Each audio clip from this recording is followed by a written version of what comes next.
Good evening, 7 o'clock, so I will call to order the February 20th, 2025 regular board meeting of the Downers Grove Park District. Next item will be roll call, please. Mr. Bender. Here. Mr. Dahlstrom. Here. Mr. Kattula. Here. Mr. Lunt. Here. Ms. McDonald. Here. The next item on the agenda is, as we historically do, is the Pledge of Allegiance. I'll invite anyone who'd like to stand and join us in the pledge, please.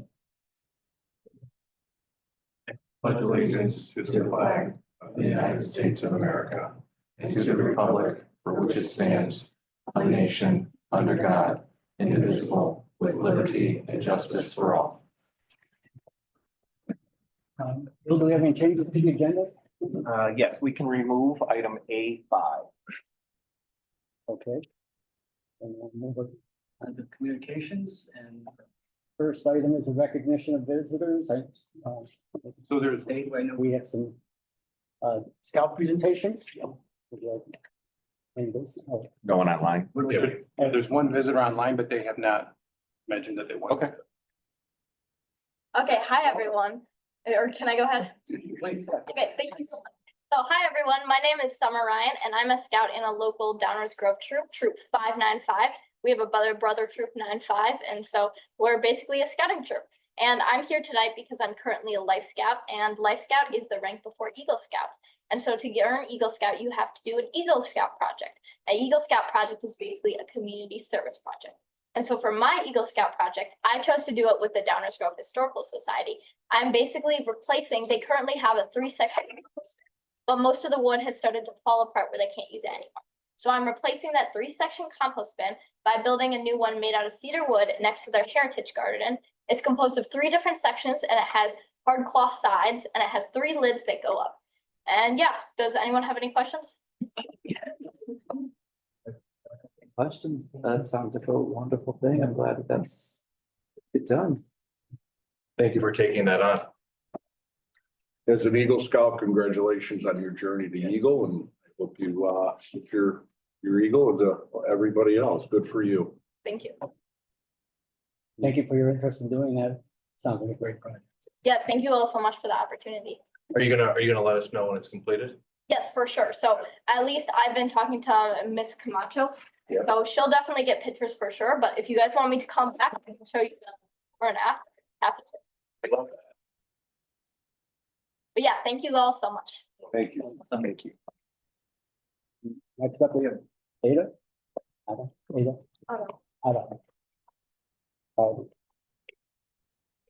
Hello, everyone. My name is Ada Stoika. I'm also a troop member of 595. I've been in scouting for about 5 years, ever since girls were allowed to join in February 2019. I've been coordinating with Mr. Roselle for my project, my service project for Eagle. I'm a Life Scout as well, and my project will be with Marduk Community Farm. I will be replacing the old drainage rings around each of the 12 hydrants at the farm and replacing the gravel, doing some digging, and enlarging and waterproofing the new and improved rings. Thank you, Anna. Are you going to have help? Yes. That can be a fairly significant project to undertake. And I should have asked, how did you find this project, or how did you decide to do this project?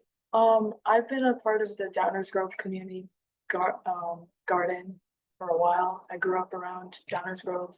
I lived there for a long time until I moved to Westmont recently. So I'd love to give back. Congratulations. Yes.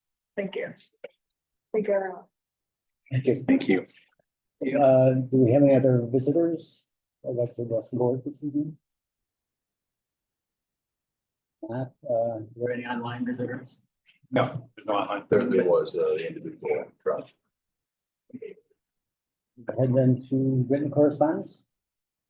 We do not. So move on to consent agenda. Turn over the bill. Thank you. We have 8 items on the consent agenda for your consideration this evening. Approval of minutes, January 9th, 2025, regular session, closed. February 6th, 2025, workshop and closed session minutes. Treasurer's report, investment report, Payment of bills, the amount of $1,581,330.78.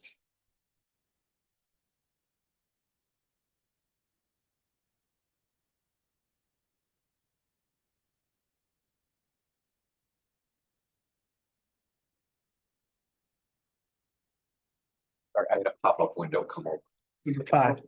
Ordinance 1335, an ordinance declaring certain park district personnel property as surplus and authorizing sale of disposal. Payout number 3, final Rhino Seal Coat, district-wide seal coating 2023. Approval of the memorandum of understanding with the Lisle Park District and approval of memorandum of understanding with the Lombard Park District. I'll move for the adoption of the consent agenda as written to the referee. Second. Okay, since we moved in second, is there any discussion, questions? That, we have a roll call then? Mr. Bender, Aye. Mr. Lunt, Aye. Mr. Dahlstrom. Aye. Mr. Katsula, Aye. Ms. McDonald. And the action items. Our first action item is staff is seeking approval of resolution 25-01. A resolution officially naming the Downers Grove Recreation Center to the Kathy Mahoney Recreation Center.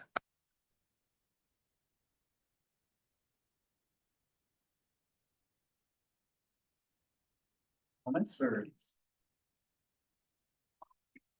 Gonna get you the.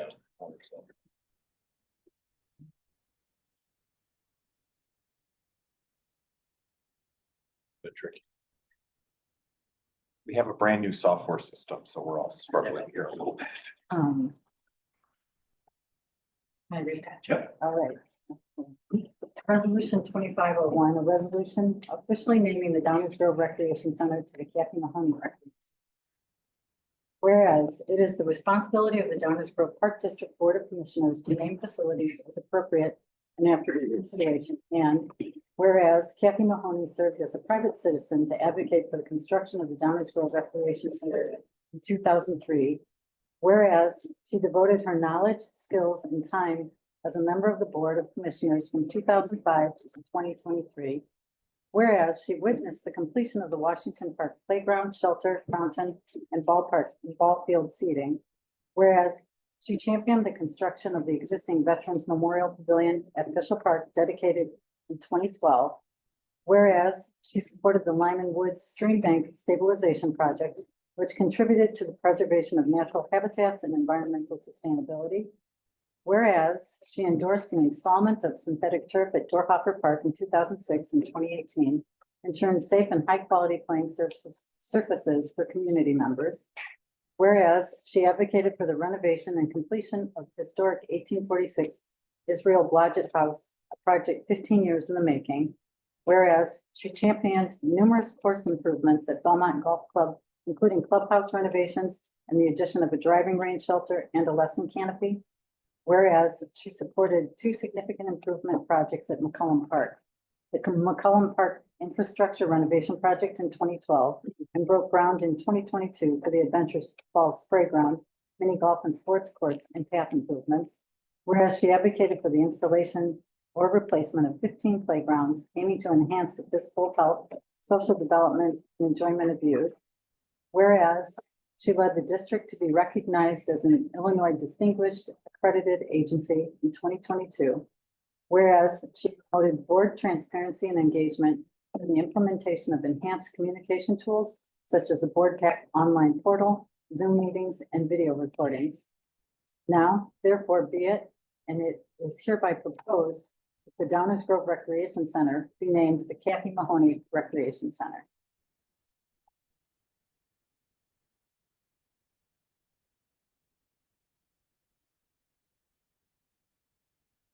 So I am moving that, so. What I just said. And So moved.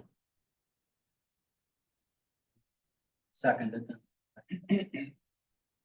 Any comments?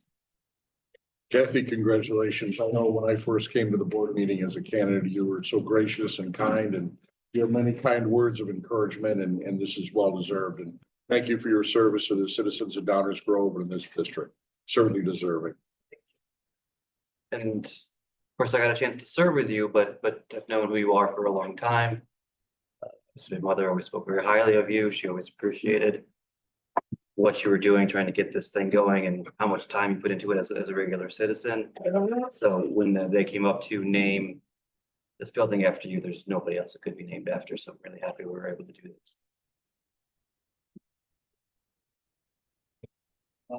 And I did get to work alongside Kathy for 7.5 years of my time here. And, you know, always appreciated Kathy's careful research, deliberation, thought that went into everything that the Park District was doing and made such significant contributions. So, you know, it's an honor to be able to read that into this building then in from the name. Kathy, I can see the pride on your face, and on behalf of my fellow commissioners, I think we have an equal sense of pride to be up here awarding this recognition to you. So congratulations. Thank you very much for all your contributions to the Downers Grove Park District. Kathy, thank you. I guess we tried to summarize 18 years and not always the easiest thing to do, but we do know the amount of time that you put into everything and the effort and ongoing, everything you did for the board here. And I appreciate the time I spent on the board with you, and it was really a great experience to have you as back. Motion's been made and seconded. There's no other discussion or comments from anyone? Do you have any comments, Kathy? Just thank you so much. I'm very humbled and honored that you're doing this. Thank you. One quick comment. Texted with Kathy today, and right now we are targeting Friday, May 30th, mid-afternoon, for the official renaming ceremony.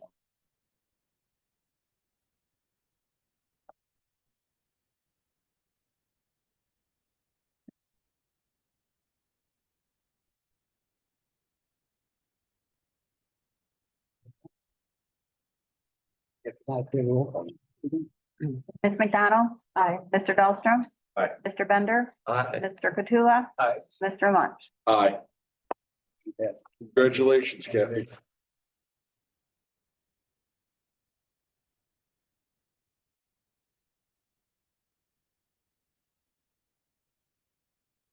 Move on. All right.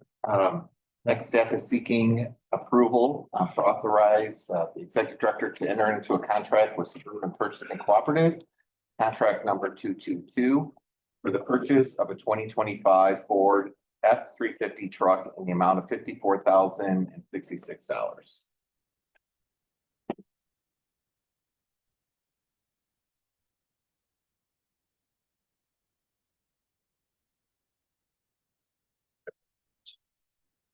Make a motion to authorize the executive director to enter into a contract for the Suburban Purchasing Cooperative, contract number 222, for the purchase of a 2025 Ford F-350 truck in the amount of $54,066. Second. Second. Discussion, that's the roll call. Mr. Bender? Aye. Mr. Lunt? Aye. Mr. Dahlstrom? Aye. Mr. Katsula? Aye. Ms. McDonald? Aye. And authorization to bid district-wide steel coating, which might be called. All item. Correct. Next. Steel coating. Yes. If there's any questions, be happy to answer this. This is just our standard yearly seal coating. Questions on? No questions. Make a motion to authorize to bid the 2025 district-wide seal coating. Second. Second, roll call. Mr. Bender? Aye. Mr. Dahlstrom? Aye. Mr. Katsula? Aye. Mr. Lunt? Aye. Ms. McDonald? Aye. Next item is the authorization to bid boardwalk replacement, so there's just a bid. Correct. This would be authorization to bid to replace deteriorated areas within the Lyman Woods boardwalk.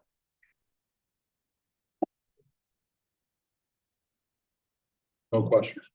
All right, I'll make a motion to Authorize the executive director to bid the Lyman Woods board. walk replacement. Second. Other questions or discussions? We have roll calls. Mr. Bender, Aye. Mr. Dahlstrom. Aye. Mr. Katsula, Aye. Mr. Lunt, Aye. Ms. McDonald.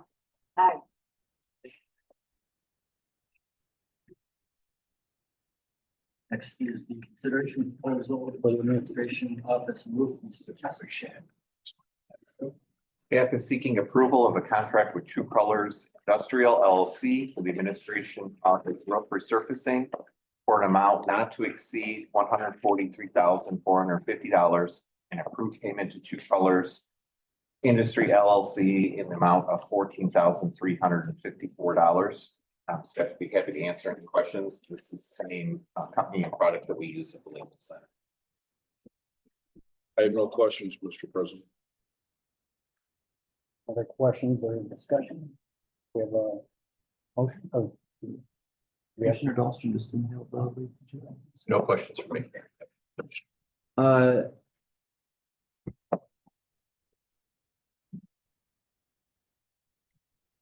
Um.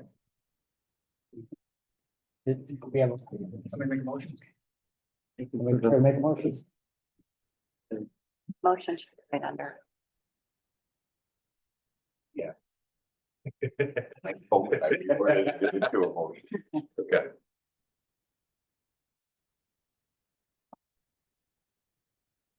Do we include the deposit in the motion as well? Yes, please. Okay. The motion should be on right underneath the action item on the agenda. Oh. Okay, so we Board finds that by its nature, this purchase is not adapted to competitive bidding and therefore approves the contract with True Colors Industrial LLC for the administrative office roof resurfacing for an amount not to exceed $143,450 and approved payment to True Colors Industrial LLC in the amount of $14,345. Second. Second. Other questions or comments? Not, have roll call, please. Mr. Bender, Aye. Mr. Dahlstrom. Aye. Katsula. Aye. Mr. Lunt, Aye. Ms. McDonald. Thanks for calling that out, Adine. I appreciate it. The identifying where the motion. Problem. Okay,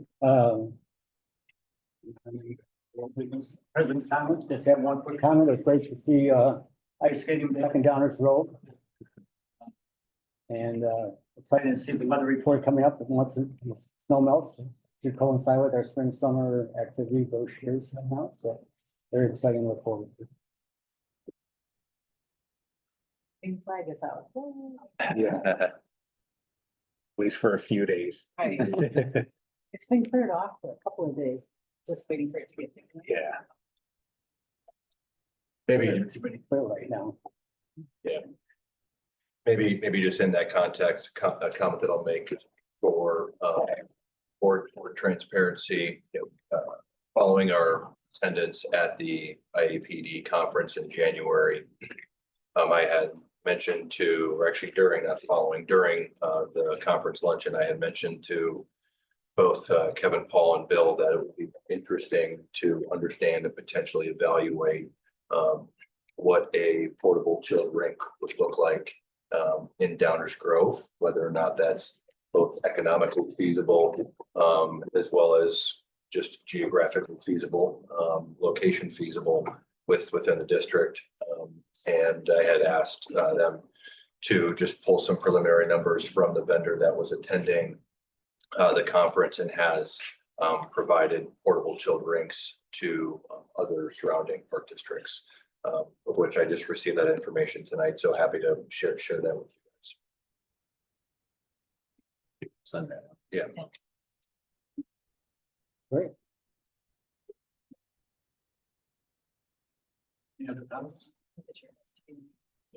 Can be warm. Really? Yes. Yeah. Be overlaid on Prince Time.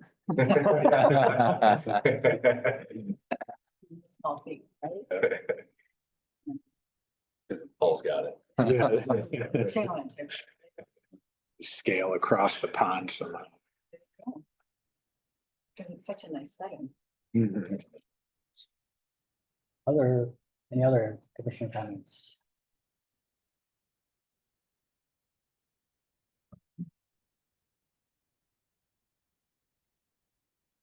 We'll move on to staff report.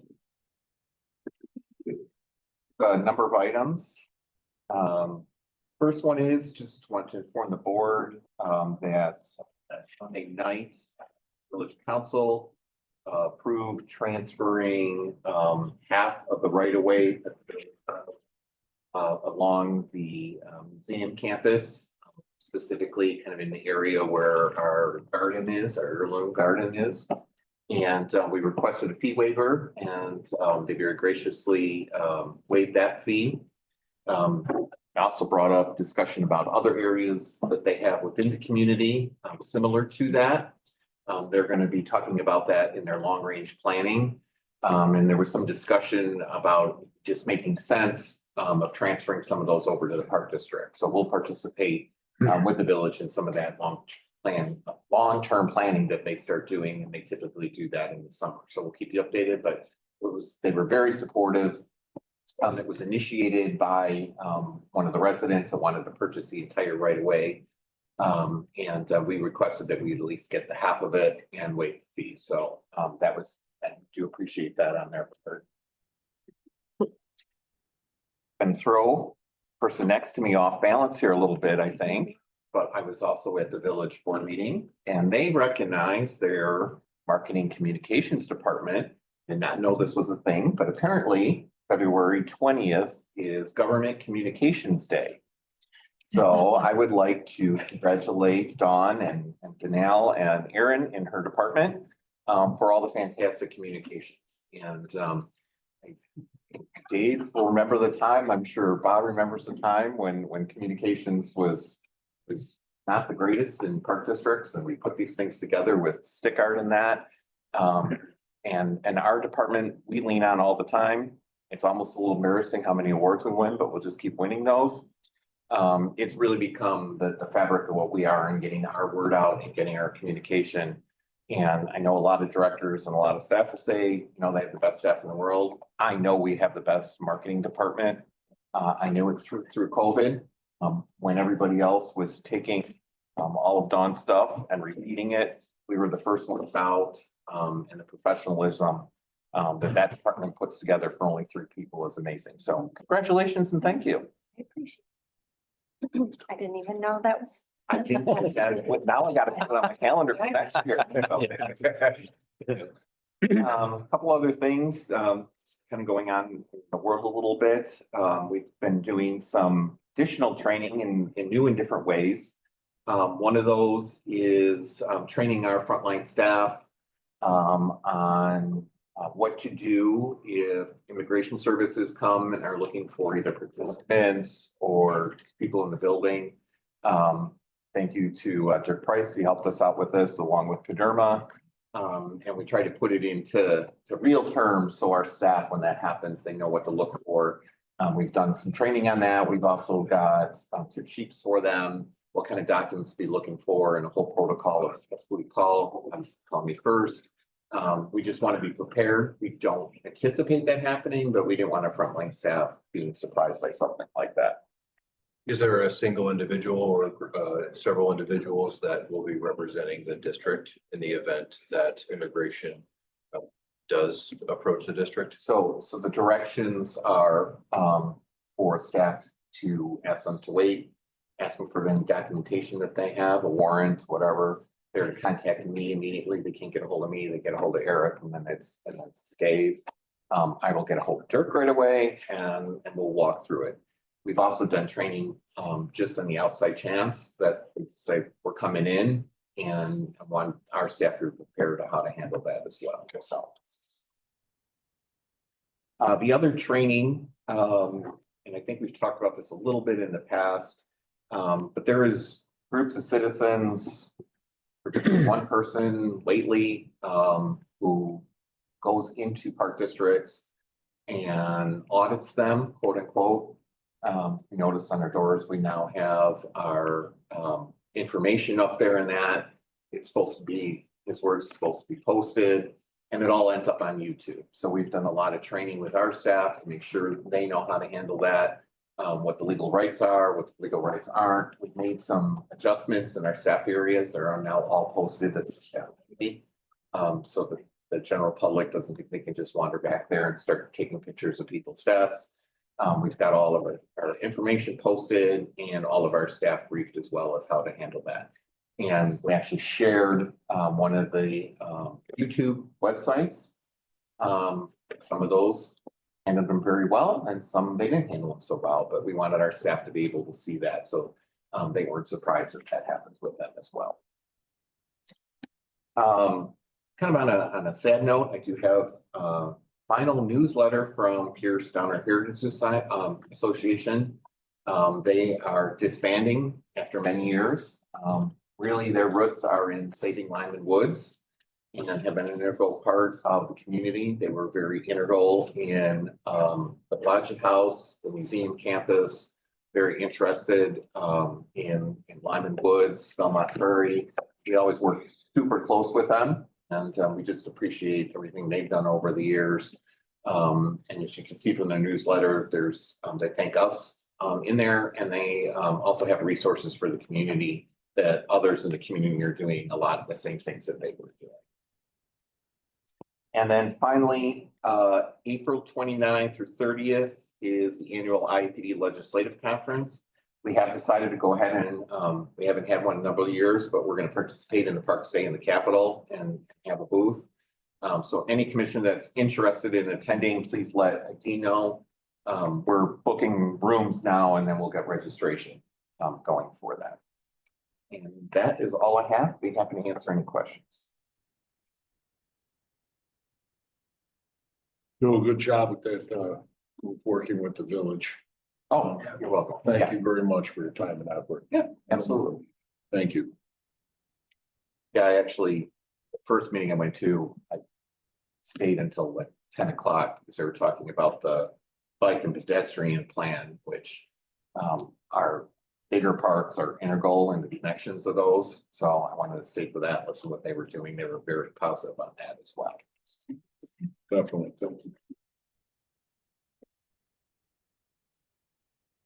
Thank you. Thank you. Two brief items. One, I'm gonna play off a bill here, and I also want to thank Marion. She was integral in helping us with that ICE training. She took what Dirk and his firm had put together, added some of the language to Paderma to make it even a more thorough document. And then we got that out to staff. I believe Dawn, was it Dawn and Dave did some training then with them? A little bit? We did the First Amendment. First Amendment training. Yep. That was a team effort, so I just wanted to add in some extra names. The items that I had prepared, thank the board for putting the IPD, IPRA conference. Had really good attendance. You see a lot of the directors, but we actually had 17 staff members this year. That was a really good attendance, probably for the biggest bang for your buck on training and educating for our staff, updates on the industry, every level come out for that. And I think they get a lot in those 1 to 3 days. So that was really great to see. At the same time, Bill, myself, and Ken had to do the owners and operators show at the PGA conference. It's always great to see what our peers in the industry are doing. And it sounds like some of the big things down there were the simulators, the dynamic pricing, and big surprise, AI. Everybody's getting an AI, so there was a lot of talk about that. So the three of us had some really thorough and good conversations down there with some ideas to bring back to the park district. Those were the topics I really had. I wanted to allocate a few minutes to Chris, actually. When I was at conference, one of the things I looked at was some stuff with AI. And an AI chatbot is something that Chris and I have been talking about at length for the general customer service questions on the website. And maybe to take some of that off of our customer service people So they can answer more of the tough questions, not, hey, what are your hours, or where do I go for this? So what I found there was this company called Double Spot AI chatbot. And what's interesting about it is it's a group of U of I students that actually have put this company together, and they're debuting it out there. I think this was one of their first conferences. U of I is using it, Wintrust Arena is using it, a couple municipalities, but they're just kind of getting going. It's a very low cost, so this isn't something we'd have to bring to the board. It's gonna cost us about $12 to $15 a year. But we just wanted Chris to be able to give about a 3 to 5 minute demo of what it would look on the website, since it is frontward facing, and what people could see. So I'll give it to Chris. Thank you, Eric. So what I have up on the screen here is a demo site that Double Spot has created for us. So it's not actually our website. In the lower right-hand corner over here is the chatbot service that patrons and residents would see when they come. What they would simply do is click on it and then ask any type of question they want, and it would give very detailed responses. I started playing around with this and asked a ton of questions, and I was very impressed with the responses I was getting out of this. Some things I asked is, where do you sign up to be a volunteer coach? It actually lists where, gives a link to sign up to the form. If you accept donations, of course it does. So kind of says how it's going to be tax deductible. Gives you a link where to do the tax donations. Things like the hours of the recreation center. I asked, do you have a walking track? And it said absolutely that there's a walking track. I followed it up with a question, not asking about the walking track, if there's a fee for it. Of course, it knew that it's continuing to talk about the walking track, and of course it came up with the proper fees below. And then it kind of distinguished the difference between a resident and non-resident rate. Then pickleball questions, you know, how we offer here at the recreation center. We offer it at McCullough Park. Then I asked if there was a fee. It said no, that it was free, and then to check hours. And then I kind of played around with it. I did ask a question off topic. If I wanted to bring my family over for Thanksgiving Day, do you guys have a room to rent? Do you have any amenities that cook like a turkey or something like that? And it told me that we do have rooms for rent, where to go rent rooms, check with staff's availability for the holiday, and that maybe the Lincoln Center offers a kitchen to do something like that. So, but we kept playing, we got very detailed questions. So as a group of directors, we kind of sat around asking a variety of questions, seeing some of the answers. As you can see, it has the nice little fun emojis after a lot of them to just make it a little more fun, soft speaking and such. Having talked to Dirk about this a little bit in the past, we also asked about records retention and stuff, and they actually keep 3 years of record retention in their files. We touched base with the state. They told us to keep 1 year at least, so that would be covered. And it's a language learning model, I believe. yes. So what it'll do is it'll start learning some of the questions being asked. It'll train itself. It'll get better. And what's been particularly interesting, and I know Chris will have fun with it, is he'll be able to look in the background on the opposite side of the system to see if certain questions are getting asked over and over. Maybe if we need to talk to Dawn or other people about presenting it differently on the website or getting that information out maybe on social media or something. So we believe besides helping people with customer service and possibly creating efficiencies for our staff, it could also give us more information on what people are curious about. There's no concerns with the board. We're going to look forward to moving forward with this probably in the coming weeks to month or two. And it always has the like ask Double Spot AI anything, so people know they're not talking to a human. Correct. Just for the demo. Correct. We did ask if they could break away to somebody, and it would just give some sort of text to make a phone call or something. It doesn't, they don't have a service where actually somebody can take over the chat right now. So. Well, that's not what I just want to make sure people know they're not talking to Yes. So it will say Double Spot AI up top. Yes. Okay. And it does not convert to, a human bot to human. Correct. And it won't pull from off the website either. If it has a question that it can't answer, it actually has some very polite answers on contacting someone at the park district. But if you ask for the phone number, it will provide the Donna True Park District phone number. If you're on a mobile device, you can click on the link, correct? I can do that right now. Perfect. And then does it speak Spanish too? Any other languages? If not,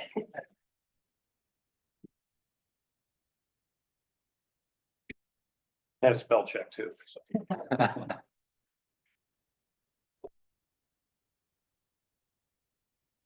But did bring up the recreation center telephone number. So. Okay.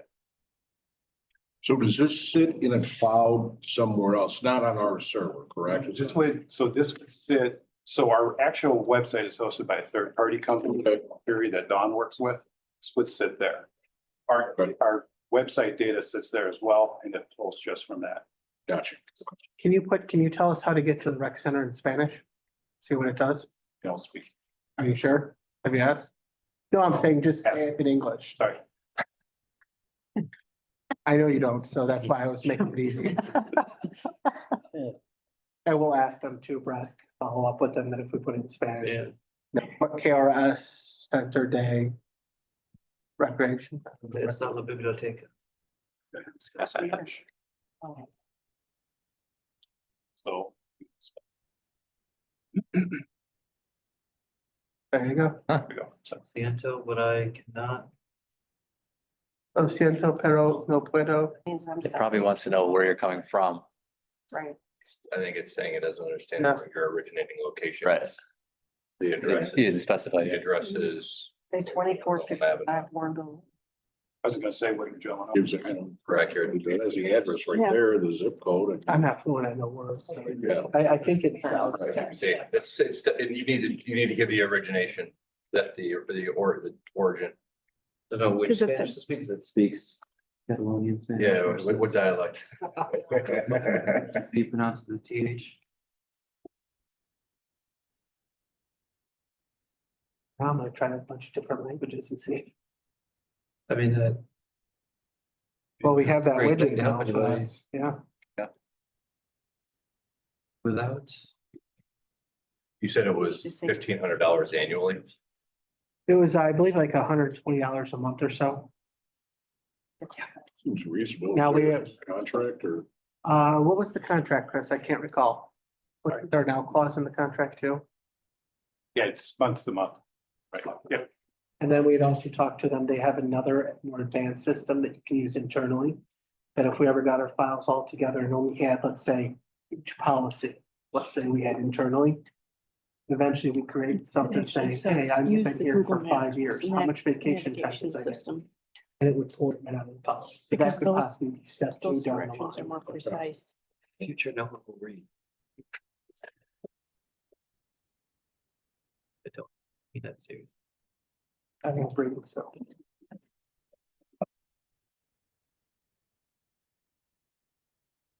We'll play with it more on the way. It says, I'm sorry, but I can't give. I'm very familiar. We've been using bots for a couple of years now. I think extremely highly of them. Right now with our AI committee, we're sampling various AI technologies, doing 3 to 5 licenses of each to see what's working. And then on top of that, this was one of our first goals. Sure, thank you. Oh, thank you. Maybe one last question. Does the bot perform a survey at the end of an experience? I can ask that, but I don't know. Okay, just curious.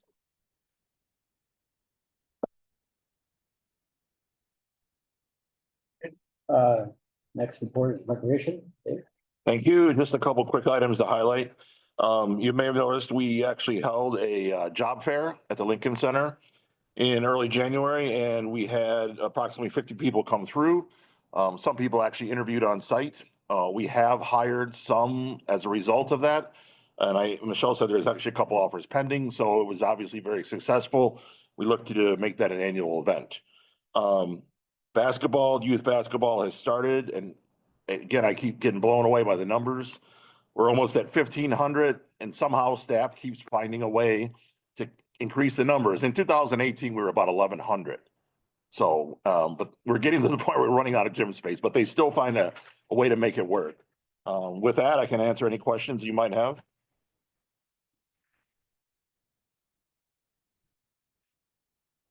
Questions for Dave? Not, I just have one question around the murder mystery event. I'm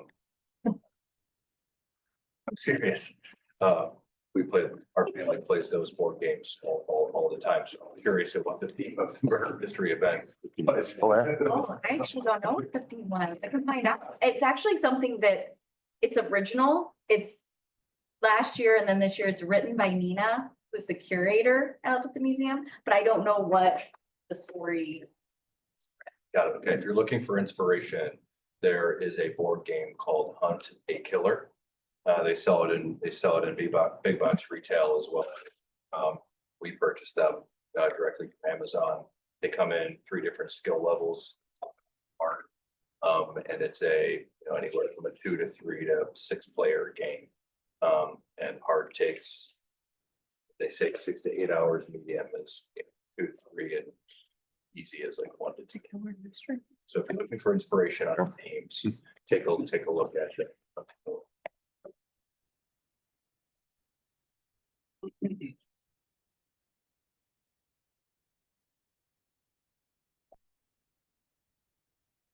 else?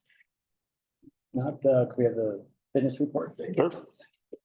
As you can see, our numbers remain very strong. Our registration revenue, if you look at January of 25 versus January of 24, we increased by over $15,000. So that's very positive there. The biggest thing I wanted to highlight was this year for the first time, and the credit goes to our fitness supervisor, Marie Piotrowski, but she put together the first fitness fest.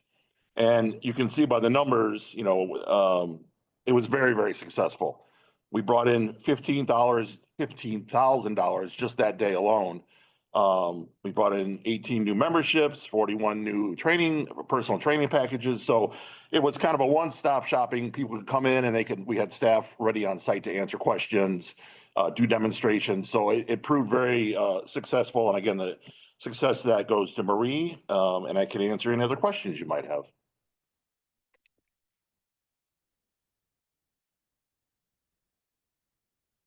And for me. Questions for Dave? Go on to. Thank you. Things. The summer recreation guide is being delivered this week in the bitter cold. So just a reminder, they are delivered by humans, and the delivery service has assured me that despite the cold weather, they are still out there doing what we pay them to do. So if there's any concerns, obviously, please let me know. We are going to be doing several different e-blasts and communication to make sure people know that the guide is out there, and if they didn't receive one, to let us know.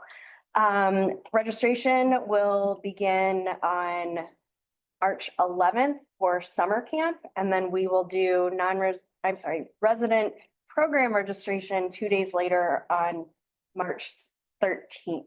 So we're kind of doing things a little different to kind of help split up that heavy load of registrations that happen on that first day. So I'm going to do camp one day and then everything else another day, but residents will be able to view everything online so that they'll know what they can register for on each of those 2 days. And then the other thing my team is working on is the Golden Years Expo. So we have 13 partners that will be participating in this first time event, and it'll be held at the Lincoln Center, and it's geared toward adults ages 55 and up. We'll have a lot of different resources there, and then we'll have a few different 20-minute sessions going on upstairs at the Lincoln Center where they can learn more about fitness and then a few other topics. So we're really excited for that and building those partnerships with some new businesses in the community. So that, I'll take any questions. When does registration begin for the Battle of the Battles? It has already begun. So we are meeting actually next week, I believe, to discuss with them the actual marketing plan as far as what we're doing versus what they're doing. The registration site is live, but they have not done a big splash yet. So, so it's out there, but not fully promoted. I see it was posted originally right around the holidays, right after the holidays. But you don't get a lot of action on those until the spring when the more marketing. And all of the materials have been developed, so we have all of the promotional materials ready to go. It's just a matter of coordinating who's gonna be doing what. And what's the registration fee? That I don't know off the top of my head. I think it was $75 early bird, and then after, I'm not sure the date, but as you get closer to it, it jumps up to 90. But also I think there's packages too, if you do more than just one competition, like there's stuff, there's breaks if you do multiple. I guess I thought this being a larger tournament that it would be larger, because we did $50 for the event last year. It's a big deal. $5 more, what's They would, the thought there was in conversations with the whole group was it being the first time this event, their concern was to go too high, then it might shy people away. If you recall, it's also an unsanctioned tournament. Because if it was sanctioned, that would have required a membership to USA Pickleball, which is more money out of people's pockets. So we wanted to really keep it, for the first year to kind of get it off the ground. Like Dawn mentioned, registration is open. There are a handful of people that have already signed up. It looks like they're mostly doubles at this point. But again, the tournament director we're dealing with, this is what he does. And he said, yeah, it's normal that, there's not a lot of action right away. When it gets close to that discount time, then you'll see a flurry. And then he said, you'll see another flurry right before the event when people firm their schedules up. And he assisted with the pricing based on prior tournaments he's run. It's cheaper to play pickleball than to play disco.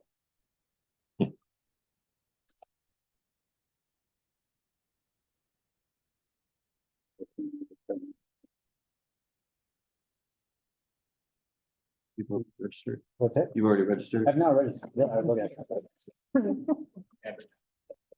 Website and social media stats are great. It's like almost 2x across the board.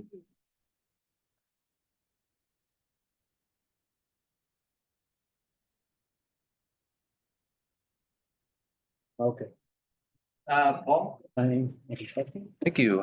Just a quick update on the playground renovations for this year. We are currently out to bid for the Sterling and Davis Playground, bid opening March 3rd. So we'll have bids for your review at the March 20th meeting. And then we have the other two playgrounds, Fishel and Prince Pond. We've scheduled our neighborhood meetings where we'll show playground designs to the neighbors. That's actually next Thursday. The 27th is at the Lincoln Center from 5:30 to 6:30. And I'd be happy to answer any questions. That was next Thursday first. No, for Fishel and Prince Pond. Official and Prince Pond. Right. Okay. Next Thursday. Correct. At the Lincoln Center.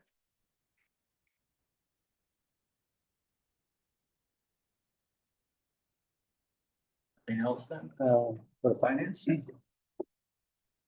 Oh, Kevin, Park. Sure. Good evening.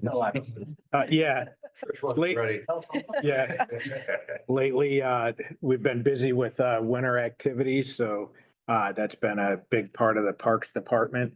As you know, hopefully we can get, maybe 3 more days of ice skating, and then I think we're gonna shift gears to getting restrooms open and start laying out fields and all that good stuff. The facility staff has been very busy. As David mentioned, it's been very busy at the rec center and Lincoln Center, so they're working very hard trying to keep them clean. So I'm sure they'll be happy when mid-April comes, when everything settles down a little bit. But that's their primary focus now. And with that, I'll take any questions. Good job with the snow. The crews out there, that parking lot up here was clean as a whistle when I got here, so. Yeah, it was, it's a challenge when especially when you have all the activity going on and trying to keep the parking lot clean, but yeah, they do. They did a good job. Kevin, just specific to Christmas trees being recycled, perhaps for Christmas 2025 and looking ahead to 2026, we can partner with an local organization called Lights of Love. Okay, which procures and then sells small Christmas trees okay, to residents within Downers Grove. I want to say last year they procured and sold close to 500 trees. okay,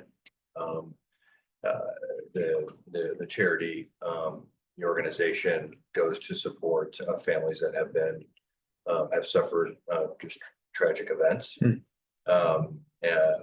We've been affiliated with the association for many years now.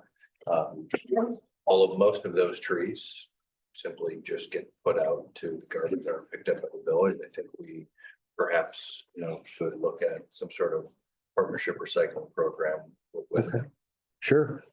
Sure, yeah, we can, I could take a look at that, or, we can connect and, Yep. and get some more information for sure. I should have thought about it in November, Sure.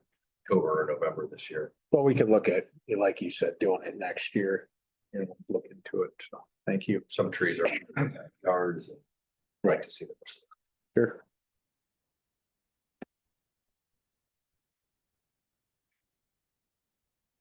Else for Kevin? 2024 is turning into old news pretty quick here. We're wrapping up the audit this week. You'll get a more detailed district-wide year-end financial report, year-end fitness report, year-end golf report at the March board meeting, and then you'll get the formal audit presented in April or May. As for January, it was a very typical standard month, nothing unusual or abnormal occurring, so I'd be happy to take any questions.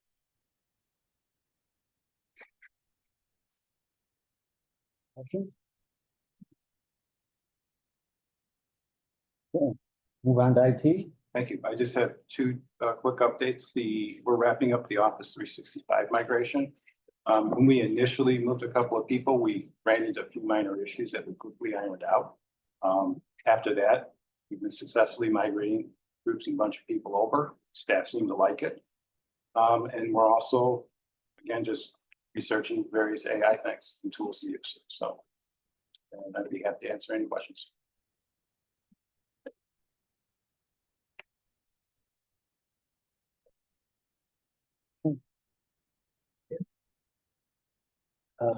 Next item is our unfinished business. Up in the parks ordinance. Yes, thank you. At the previous meeting, we had brought up that manual for your consideration. At that meeting, the board directed staff to take it back, make some changes to it, particularly making sure that everything matched up and there wasn't anything conflicting, as well as inserting all the appropriate legal laws within that. So we have done that internally. We worked with Attorney Price for all the legal, and we're bringing it back to you tonight for your consideration. Any comments that you have, we can make those and then bring it forth to the next meeting for approval. We do have Attorney Price with us here today. If you want to talk a little bit about the mobility and kind of how that all came to be and sure. Got to where we got. Yeah, the one in September, and that's what you get when you have too many cooks in the kitchen and you're under a panic mode. Just to give you the background on that, it was Jason had been, Anselman from IAPD, had been watching legislation that moved electric scooters into the Illinois Vehicle Code. And at the last moment, the legislation was changed to remove a tort immunity that the park district enjoyed. It was about intended users.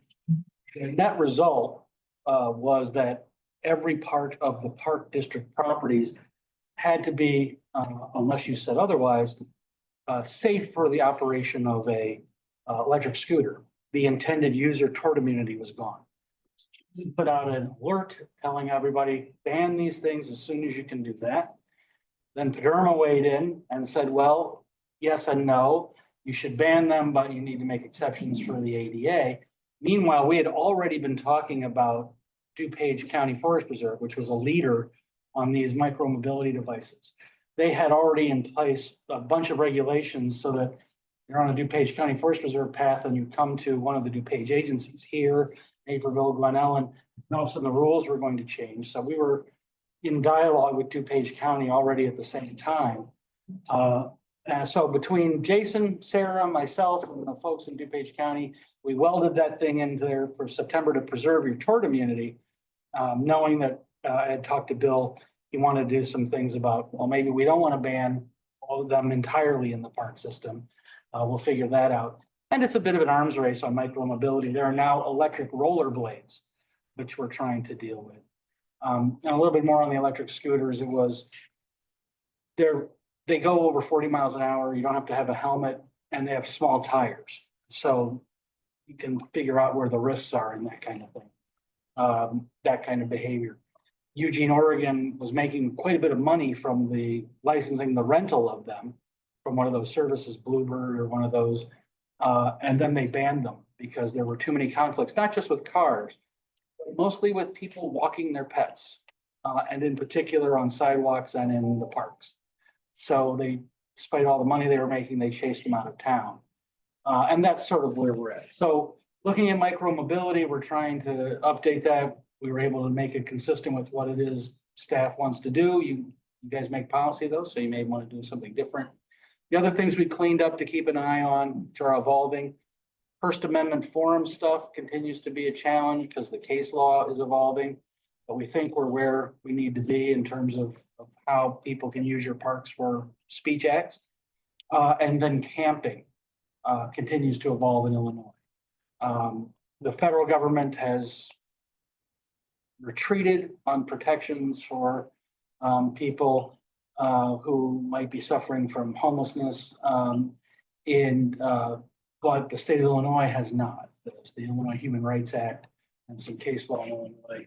There's also a statute in Illinois about protection of homeless. So we've updated the camping section, and we have some procedures in place that talk to staff about if that happens, what we need to do with the equipment and the belongings of the person, if that comes to be.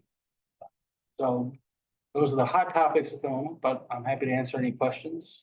Yeah. Out of curiosity, where does the village stand on micromobility? I haven't seen any in the village. Sorry, I've seen personally owned micromobility. What's the word I'm looking for? They're not devices. just they're electric scooters, right? Yeah, we call it micromobility devices. So Oh, you do call it's them? everything. Yes, segways, e-bikes. You know, there's the 3 classes of e-bikes. The class 1 is just the pedal assist. Classes 2 and 3 are the throttles. Class 2 goes up to 20 miles an hour tops. Class 3 is just an electric motorcycle. Yeah. The things go 60 miles an hour. And again, that leads to conflicts, right? People wanting at speeds, are places for that. They're very popular. Yep. It's like with drones. If you ban them entirely, you've got a whole bunch of your constituents who want to engage in this activity. And we're in the activity business in the park district. So trying to find that balance. That's why you guys make the big money. Policy. Does the village have a policy? You're not making answer to that, but I can find out. I don't think that they've outlined it's, you know, in part of the vehicle code, they're given the power now to regulate where they can be, but I don't think they've passed it. In terms of being parked stationary, right? Is that what you mean? No, I mean where they can be driven, like on sidewalks. Where they can be driven to, okay. Yeah, I mean, I've seen them on roads, sidewalks.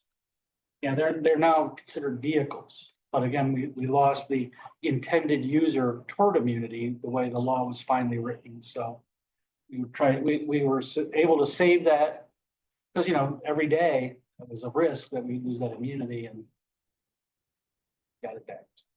Yeah, I'd be curious to know if the village is how considering contracting with one of the micromobility companies to sublease or rent. Like divvy bikes, it's a sort of the same thing. Yeah, it's not a very popular thing to do. The word is out there both in literature for municipalities as well as through National Recreational Park Association about the conflicts and dangers of these things. So I would say the trend is away from. Yeah, we probably don't have the demand. Derek had a couple of questions. Sure. So a ticket is issued by a Downers Grove police officer and he, on behalf of the district, citing our ordinance. Correct. In his citation. When it's adjudicated and a fine is imposed, does that fine go to the village or does it go to the district? The fine goes to the administrative processing of the village. That's what they get through the intergovernmental. Okay. The other question I have for you, in looking at, I was using Naperville's ordinance, 641. Two things that stood out. Number one, we don't have anything with controlled substance or cannabis. And I'm looking at Naperville's, they've got a really good ordinance in defining the cannabis use on district property. Should we inherit some of that language in our conduct? Because right now we only address tobacco.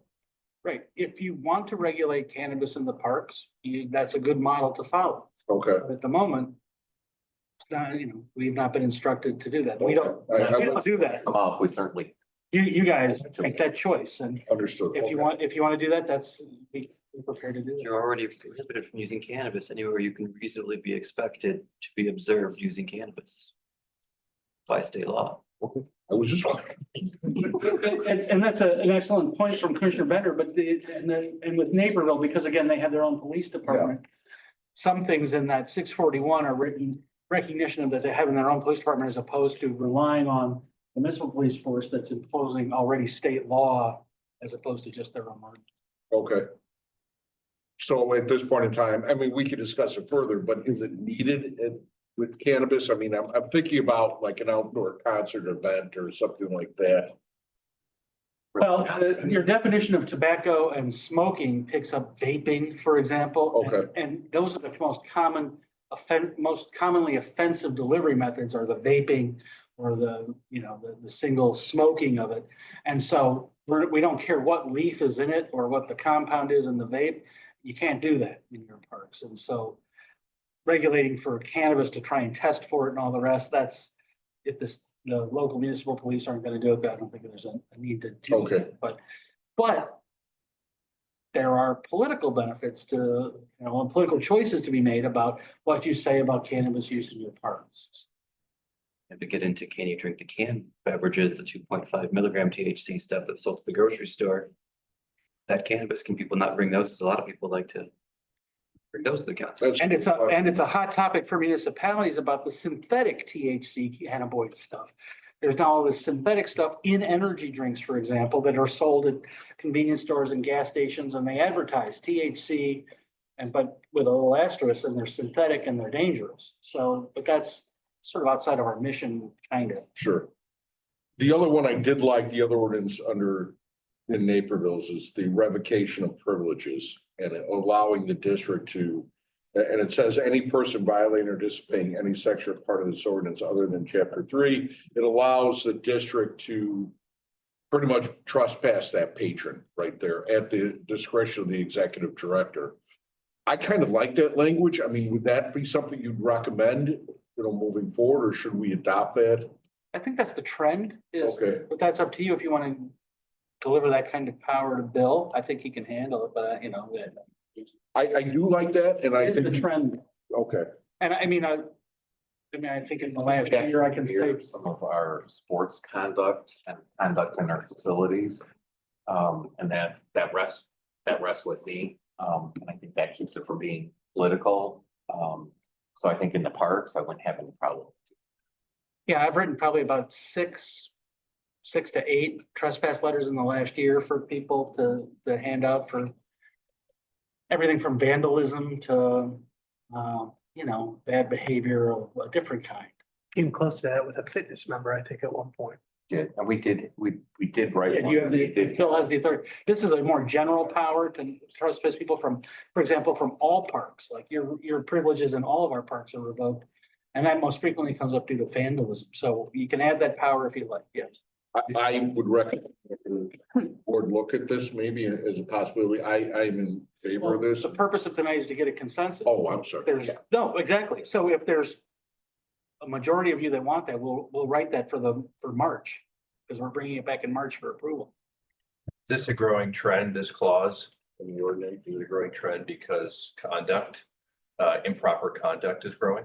Yeah, it's, well, yeah. For example, I mean, one that made national headlines, for example, were the parents who walked onto the ice rink and attacked those two referees physically, right? So those are the kind of things. Of the 6, for example, that I've written, no trespass in our parks for a certain length of time. It's been for vandalism. One was a physical confrontation with an umpire in a Little League game. Another was somebody who refused to abide by the no smoking rules and insisted on smoking a cigar, so that person was no trespass. And then the last was a person who was doing the thing with their phone where they were, sort of stalking people in an aquatics facility and taking pictures and creepy pictures of young girls, and so we no trespass that guy for a year. Thank you. And made them show cause to the executive director why they should be allowed back. So is there a description of improper conduct? That You have a code of conduct now that we, involve, but we wouldn't be adding? No. It wouldn't be added to the conduct, it would just Be giving Bill more authority to. prohibit people from, I guess, more of our services. right, and what I can always do also is build in an appeal process to you 5 if you want that. Where Bill, I mean, that they would do it anyway, they would come to you and ask you to. I mean, of all the people that appealed it, you'll find this crazy, the guy who was taking the creepy photos of the young girls is the one that came to that board and appealed. That board, the president of the board literally went, kidding? And they did that publicly and on cable. So, okay, that's some people. And I think it's a good provision to add to, better to have it, to exercise discretion with it. Imagine if there were issues like that, we might talk about it in a exec session or, if it's an open session. Which we've done in the past. We have done that. So could you clarify to me, what does it expand what you already do? It just. It's clear. Bill's authority is sort of site specific to facilities, and this would be broader across the entire operation of the park district, so that it would, let's say somebody misbehaves here in the fitness facility, and they're back and they're yelling and screaming at our staff. We could no trespass them across that. We don't want to see you at our basketball games. We don't want to see you at Little League. The idea would be to broaden his authority to ban him from the system for a certain amount. We have had that, we've worked through it.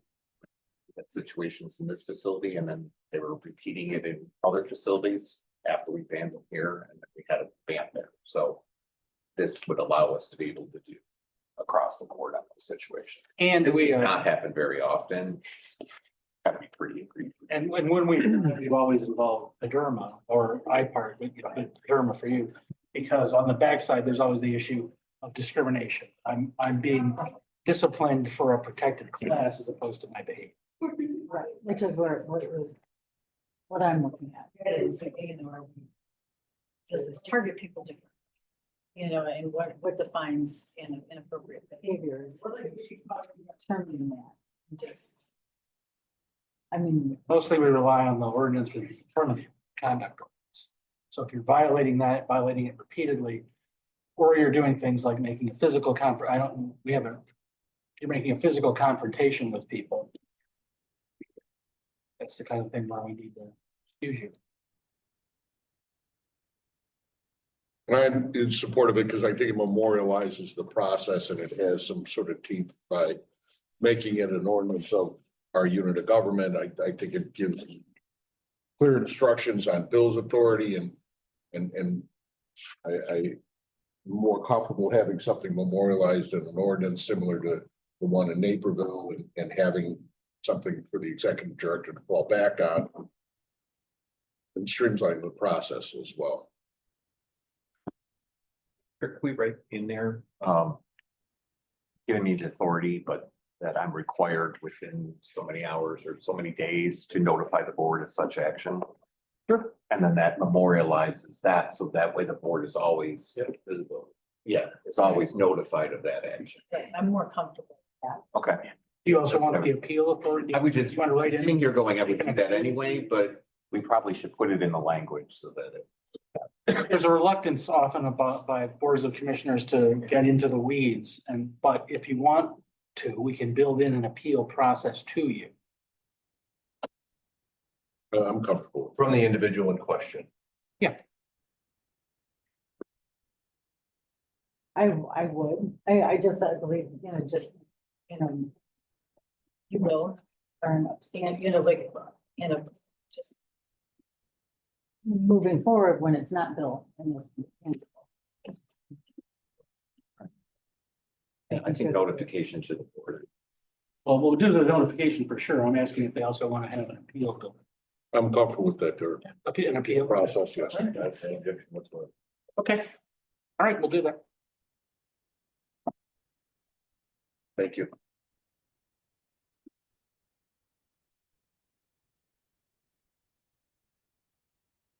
Well, if you find anything else, let us know. It's lengthy, the document, but we worked pretty hard on getting that one together and cleaned up, so. It was, keep going. Here, and I think there was a miscommunication about the statutory references. I was just asking for that in the memos. Oh, Saying, because we just say in the memo, There's a rule change, a law change, and we're doing this, and then I'm going through ILGA, looking up the word vehicle and scooter. I just wanted in the memo so I can be like, okay, so the change does, the ordinance does match the law. So change. I don't want it in this document. Because well, they change it every time they change references, right? right. So only when they change stuff, then put it into. Well, I just put it in the memo, just, I don't need it in here. We'll do that going forward. Just in the memo. A lot of work to do I that. like to read laws, so if you could just point my direction so I don't have to find them. That's what I was asking for. Okay. The September meeting. Totally misunderstood that. Yeah, oh, no, I don't think it's a good idea to put them in. And it does look a lot better, so we got got rid of a lot of the definitions that were down in that subsection 4, so that we're not repeating definitions. So I really appreciated that change. I appreciate that we moved some of the prohibitions into that section, so doing at least one case of that, we're doing that in the definition section, even though we still do it in one definition for those who get scooter, but we go down and we put it in the other section again. Did you clean up the First Amendment ordinance too? I remember reading the First Amendment ordinance for Fischel Park and it was really confusing to me. I created some legislative history with Eric, but it looked like that was phrased more clearly, or is it just the hyphen before the during that really gets me? Why that isn't just a sentence that says it's limited to these areas during things, right? We throw a hyphen in there.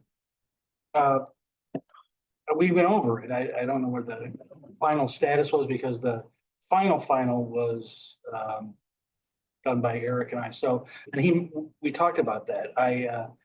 And we did try to clean up the First Amendment section, but I'll double check that. Fischel Park is the one that you're most concerned about? It was the one that I was most concerned about, because I think if there's, a place to exercise First Amendment rights here, it's at that park. And so I was concerned to making sure that it was like just during those events that we were limiting that, but still in the writing, I forgot what. He did change some stuff because I did read that. It definitely looked better. I still don't like that. Well, I'll double check that for March for sure, because to make sure it's cleaned up. Is the concern, I'm trying to remember what we said about. So Fischel Park, it's only during events, concerts and programs that they're limited to a certain area. Any other, it's an open Right, park. so to catch everybody else up here, sort of the spectrum of First Amendment events are people show up and they want to demonstrate and they want to do so in a park. That's sort of one set of regulations. Then another is we're hosting an event or we're putting on, some sort of program. And people want to use that as an opportunity to engage in a First Amendment activity, chaining themselves to the stage, for example, or, parading signs in once they're inside the event. Handing out campaign literature is another one that rubs people the same way, wrong, and that people see as causing friction. So the idea of this section was if we're hosting an event, we're going to designate an area for First Amendment activity. So for I'll give you a different example. Down the road in April, at the old Rib Fest, when they used to do that, there was a group of women, they were all over 60, they're lovely people. I've met them a couple of times. They're called the Cube. And they are against the consumption of animal products and meat. And they stand back to back to back as four people with giant iPads. And on the pictures of the iPads are the slaughter of animals and all sorts of ugly pictures, which freak kids out. You know, kids come by going in and they used to wander through the event showing this. So what we did was we gave them a spot where they're clearly visible by an entrance, but you don't have to keep running into them with your child. There's a spot for that. Same for handing out campaign literature and all the rest. So there's a spot to engage in these. We're not saying no. And the side benefit to having a spot during your programming is if somebody wants to be civilly disobedient, lock themselves to the chain, themselves to the stage, and they don't want to move and they're not going to behave, since everybody has their camera phone and are recording what you or the village police are doing, the idea is, look, we're not saying no, that you can't demonstrate. We have a spot for you, clearly visible to everybody to do it. It's just not here at the stage, it's over there. Are you saying that you don't want to go there, that you want to be arrested? Because you understand that can be a speech act too. And then all of a sudden it's not on YouTube and it's not making headlines. And you've acted in this reasonable way. This is what we train on for, like we just did at the conference on First Amendment activities and festival security. We kind of train people on this so that if you end up having to physically restrain and cart someone away, it's only after you've given them every opportunity to engage in it at a designated location. But in my experience, the best has been having that designated location for campaign literature makes people very happy. You're just questioning the wording and how it's written, because it's on page 21. Yeah, it was just that, yeah, it was worded differently than it was, I think, before, but that hyphen, it should just be a sentence, right? So limited to reserved and marked spaces on the southwest side of the park along Grove Street. What he's saying is, and I'll show you, Dirk, afterwards, just get rid of this little hyphen in here and just say along Grove Street during concerts, programs and events. Okay. Page 21. You've got it, that's great. And then, yeah, just, I mean, in that list, sometimes we say the area is available, sometimes we don't, like the list is just inconsistent. Like we feel like we're just naming the places that are available, right? The words is available. Okay. Or available is like that was. So get rid of the ones that say available and just list the ones that are not. Yeah, some do, some don't. I don't think we need the word available. So that's just use some further refining. I don't think it makes a big difference, but it ease my mind. Then we in the micro mobility definition, you know, we exempt the low speed scooters as defined in something else, but we don't put the definition of low speed scooters in here. You think to make it easier for people to read our ordinances, we can just give them the low speed scooter definition here, or are you afraid the state changing that a lot, and so we just want to incorporate it by reference? Let me do the research on that. I want to know, like I said, it's an arms race now with these electric inline skate blades. Yeah. So yeah, I could see why there would be benefits to just referencing the state statute and say however they change it, we're gonna. yeah, I think I might do that. And so I think that's a good catch. And I think that's worthy of adding in the definition section. And just cross-reference it to whatever the. Cross-reference to there or as amended or something. But right, because then as the jurisdiction changes or the case law changes about it, we're up. Yeah. Okay. And then and again, I'm sorry. I'm taking notes. Good, thanks. Yeah. I can't type. It won't let me type in this document. And again, I do, this does look significantly better. So my last comment, so I was just at the, you know, the open house over at the Village Hall the other weekend and saw the new bicycles our police department has with the electric bikes, which they don't seem to fit into this low speed scooter definition. But, you know, they're a different type of electric bike. We exempt our own like vehicles, you know, so that we can drive all over our parks with our vehicles. If we thought about doing that for village vehicles too, if, you know, if those bikes, I don't know how those are going to be defined. We could, but we would, I was talking to the officer about using those in McCollum or Yeah, whatever. they're already named our police department. Yeah, absolutely. So instead of just naming the districts, but we should name the village of Downers Grove, you know. Yeah, we'll add that. Nobody tries to throw in, now you can't even have that thing here, officer. Well, and that goes for their vehicles as well. Right. Cause they'll drive through some of the parks and things too. So. Right, so I think we should make that clear. Yeah, right now, we're only exempting our own, but I think we should exempt others too and let them be welcome to our parks. All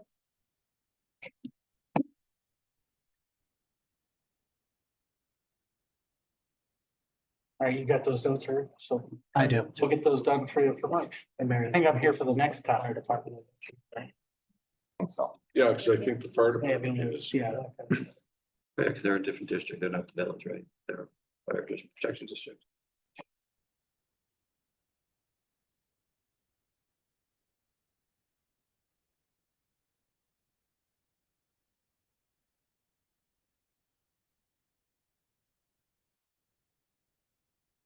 So We'll be on the March agenda. we'll put it on the March agenda. Thank you. And we'll get a draft out ahead of time with these changes, just to make sure we've got. Maybe if we could just highlight the changes. Yeah. Yep. Didn't want to remove any statutory references. That was not. All right. move on then to new business. So, new best, business, Commissioner Lund, talked to me and asked about the process of annexing property, that is either in the district or adjacent to the district and what those processes are. So I asked Dirk, since he was coming tonight, just to talk to the board a little bit about what those different processes of doing that is. I also put in your pack kind of the layman version of the law as well as the actual law. And then in front of you tonight, thanks to Paul, he found a document that we had created, district had created back in 2007, looking at this various thing. I have to emphasize this is outdated data. So just because it says it's not in the district doesn't mean that that's still true or not. Just wanted to give an example that if the board wanted to proceed with looking at seeing if we could annex some of these properties, this is the kind of document that we would create for your reference. And then we would tag based on the law, what it would take to bring those in. When I was talking with Mr. London, I think at that point too, then the board, if they want to keep pursuing it, is then set up, how do we engage the community on that process? So people aren't just thinking that we're trying to take over the property and raise their taxes. So that was kind of the process. Tonight was really kind of a kickoff with Dirk giving the background on the law, and then just having some board discussion if we should proceed with updating this map or not. So I will turn it to Dirk. So annexation, as Bill said, can be controversial because people see it as taxing. So particularly sort of legacy sections, little holes in your district, the homes that were never annexed in formally for some reason. And if they're empty nesters or seniors, so they don't feel like they're getting services, now they're paying the tax bill, that could be somewhat controversial. But in terms of annexation, the easiest is they want to come in and they file a petition, and that's, you pass an ordinance and that's that. In terms of people who aren't here petitioning to be in, but you're seeing properties, the easiest one, the one that's most common sort of as a involuntary annexation is coterminous with the municipality. So if they're in Downers Grove, but they're not in the park district, there is a state statute that allows you to annex them automatically. There's some notice and some things, but they come in because in general, the statute under the park code favors coterminous with your home municipality. At some points, the park district can outgrow that, like Bill's old park district, the former park district, Oswego. They're in Plainfield, Joliet, and Oswego, so that no longer available to them. But here, that one would work for you in terms of possibly there are ones in the village that aren't in your park district, and so we can add those. For others that are on your border or that are not quite in the village but are around you and that you surround on it says completely surround, but that doesn't mean it has to be your corporate boundaries. Your corporate boundaries have to be on 3 sides, and the 4th side can be something other than you. There's a list of things, arterial streets, railroads, forest preserves, these kinds of things. If that's the 4th side, and that's an involuntary one that you get to do. And again, you have to publish notice, but then you can bring them in. It's a political decision by you folks, but it's the kind of thing that you typically do, where people from that neighborhood or that area are in saying, I'd like my kids to play together with these kids over here. Well, you're non-resident and they're resident. And so you sign up at different times, and it's hard to make that kind of team. So one of the ways you solve that problem for staff is, and for parents and for expectations, is we clean that up, you're surrounded, and now you're like everybody else. You're gonna get in-district rates and services. So, for the involuntary, it's the coterminous, then you've got them surrounded on 3 sides. And then after that, you're sort of done. There's no forcible annexation that you can do unless you get a referendum together and I pass a referendum for new corporate limits. It's not an undertaking anybody. So if you want to produce a map like the one Bill showed you, that has an example of some of these things where they're completely surrounded within the village, and then also ones where you're legacy ones that you can do, and then some on the fringe where if they don't want to come in, you could do it. We used all 3 of those, for example, for the Chillicothe Park District, because they were in a land race with Peoria Park District to get the thing. So they were hopscotching farms, racing each other to pick up stuff. And so Chillicothe would do this one, they could do this one like a Tetris game, and now this other one was on 3 sides and a road, and so can be done to not just residential properties, but you can expand your EAV there.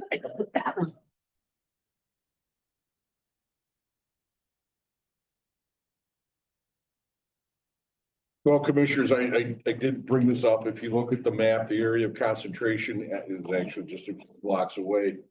I think it's interesting that people that live near Inverness or Howard or even along Belmont, that small area there can't enjoy in-district rates, even though their kids can participate. But I think we have an awful lot of programs, including the golf course and some of the things that these residents, I believe, should have an opportunity to enjoy, again, within district rates.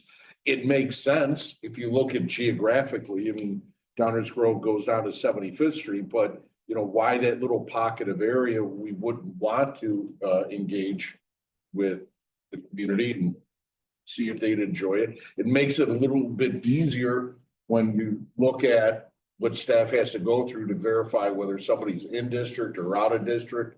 I mean, because it's all a Downers Grove mailing address, but just for the ease of operation, continuity of the services that we provide, I would ask my fellow commissioners to at least consider this and use it as slow growth. I'm not asking for anything today or tomorrow, but, a series of, talk to staff, plan out an engagement, stakeholder engagement, talk about maybe a series of town meetings, but slow, steady, and if they don't want to be a part of it, that's fine.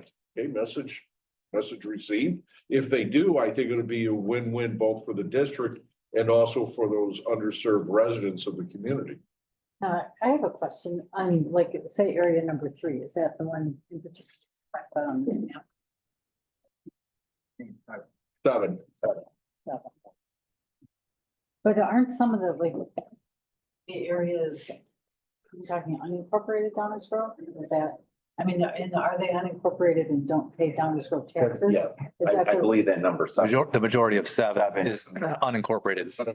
Correct. So historically, it's been because they don't pay Downers Grove tax. Correct. So what's, just out of curiosity, then you shift in having them, and not saying that I'm for or against, but just how does that then, if they still are not paying Downers Grove taxes, Is that what you're talking about is the conversation? Well, they would pay the district tax. But they wouldn't pay the village's taxes, but they would pay our portion of the property tax and it would be lower than it is.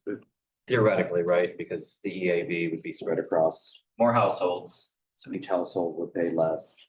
You know, so for the residents that live there, they have to ask themselves. So the residents that are already in our district, you know, would see a lowering of their park district tax. People who live in there would see a new tax that they don't have currently. So would that new tax, you know, be offset by the savings they would have by entering? For those that enter the kids in our programs and now get in district Rates for whether it's the gym, whether it's the golf course, whether it's the kids' sports. Dirk, Or anything like that. So it would extend those services to them as residents' rates. And, you know, our taxes obviously were a very small part of the property tax bill. You know, so would people be interested in that? But I think, and you know, on the other side of that, I don't know how well we serve those areas. With our regular parks right now, and if people were to be brought in, I think they would have an expectation of having a community park. So we have community parks in those areas. We do not. That area number 7 on Maple there. There's a green dot on there. We actually sold that property because the district had purchased that property thinking that that red blob would someday come into the district. And then that hadn't happened for a very, very long time. It did not look like that was going to happen. So board made the decision to sell that piece of property and then use the revenue from that property to help purchase what is now Delwick's Park expansion. So it was property for property, but we don't have any land holding in that number 7 here. Their question, Mr. Bender was talking about how if we annex them in, this could lower taxes for everyone else. Wouldn't we, based on the tax code, have the choice of whether to add to the levy for these new properties or spread it out? Like it would be a choice, I believe. Have to consider new growth, correct? Yeah. It's not new construction. It's, no, you're just adding to the EAV, the denominator.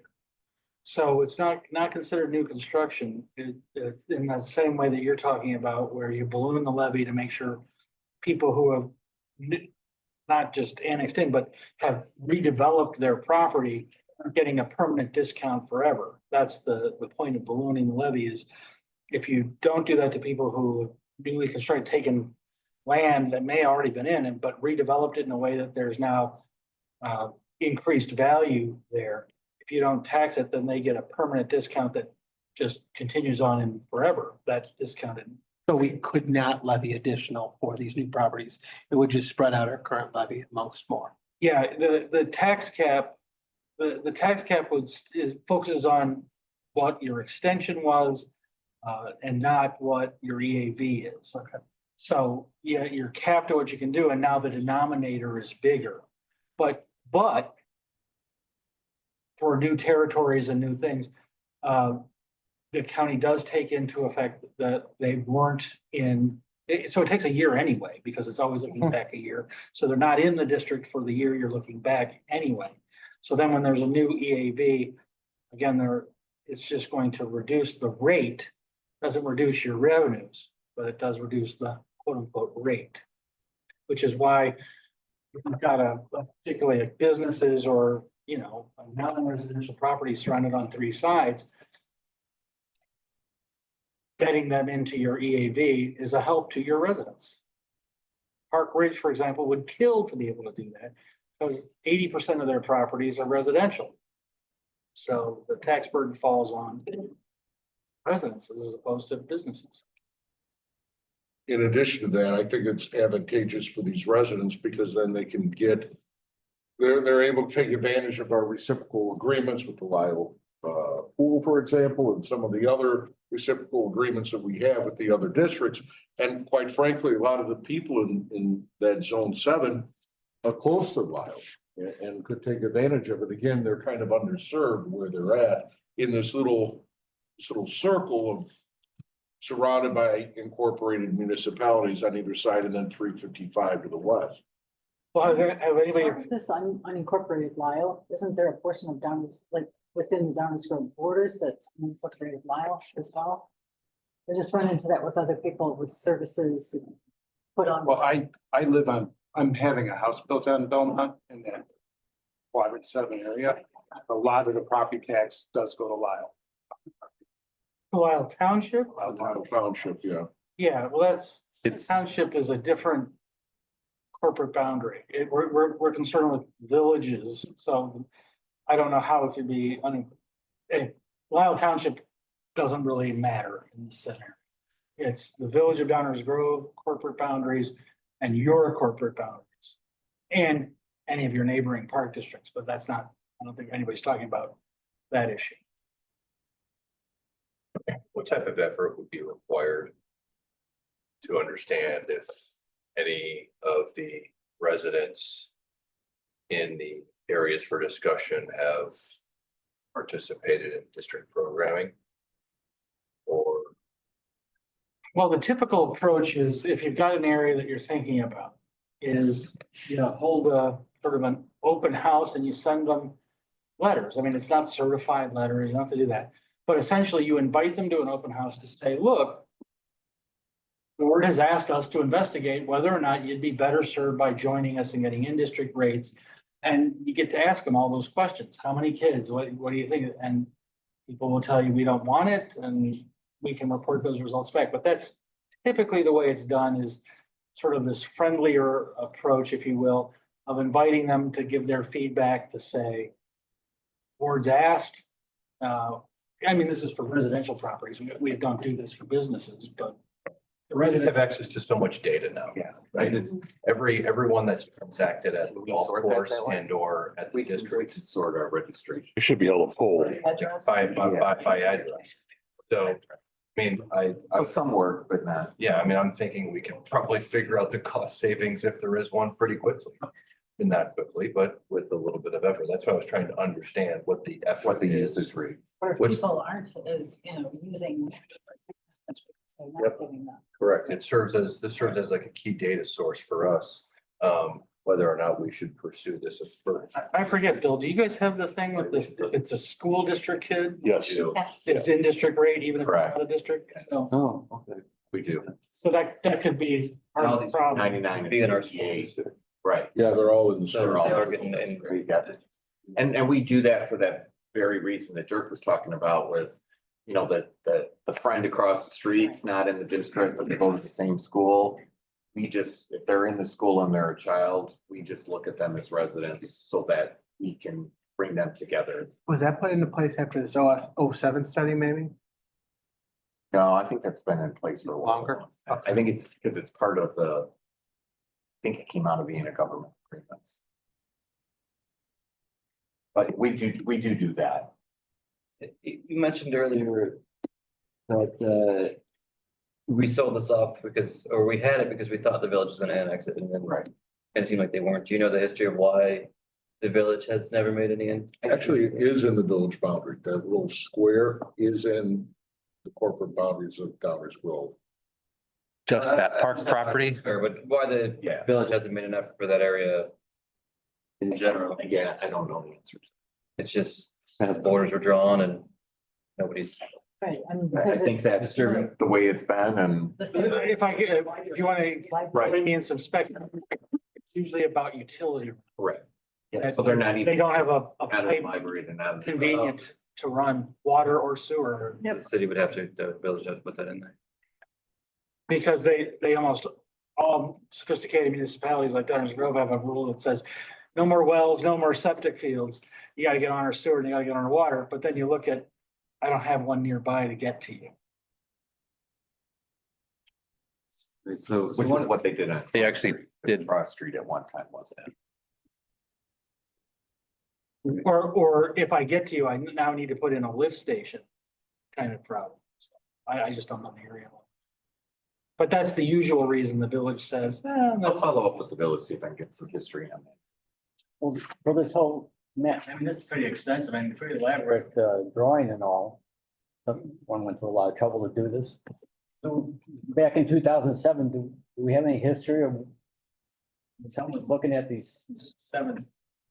Yeah, so just to clarify, we did, I think we did go ahead and, when this was created, we did go ahead and annex a few small pockets, like 3, 4, and 5. Which are examples of ones that are within parcels that are within the village boundary. But for some reason hadn't been annexed into the park district. So we did a couple of those small ones at that time. We kind of cleaning up the border essentially. But then I think the board was interested in, the reason for generating this was the board was interested in looking at what other areas could be available. So that's how you can see 1, 2, and 7 were kind of the larger areas for consideration. But by doing this exercise of creating this map, we were able to discover that there were a few small pockets that we could go ahead and annex. I mean, I don't think it'll hurt anything if we at least start the conversation and do some fact finding and at least have, I don't know, I kind of like the idea of an open house or something, but slow growth and start building some numbers and figures, but at least use this as the point of, you know, now we know what the annexation process is from our attorneys, from the corporation council, but at least I think it's worth an engagement of some type with residents and see what we have to offer and see if they're interested. Again, if they're not interested, that's fine. At least we did our due diligence and at least we dusted off the map and approached them. If the board concurs, staff can update this map, so it's current. We'll get some background information from the village. And then we'll also look at our data to determine what usage rates are within those areas. The school district thing, is that just for sports leagues or is that for all of our programs? Just do the sports, right? It's for anything that takes place at the school. So if, say, flag football takes place at the high schools, therefore anybody that pays taxes to District 99 would get the resident rate. It takes place at District 99. Okay. So it's not everything. Not everything. It's not like the day camps. No. No. No.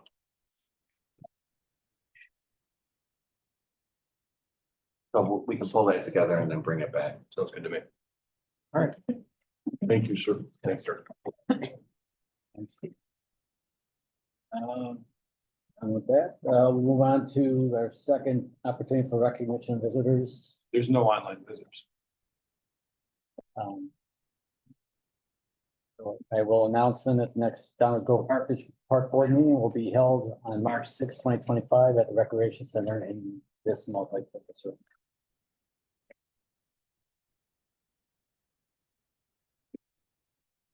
Else?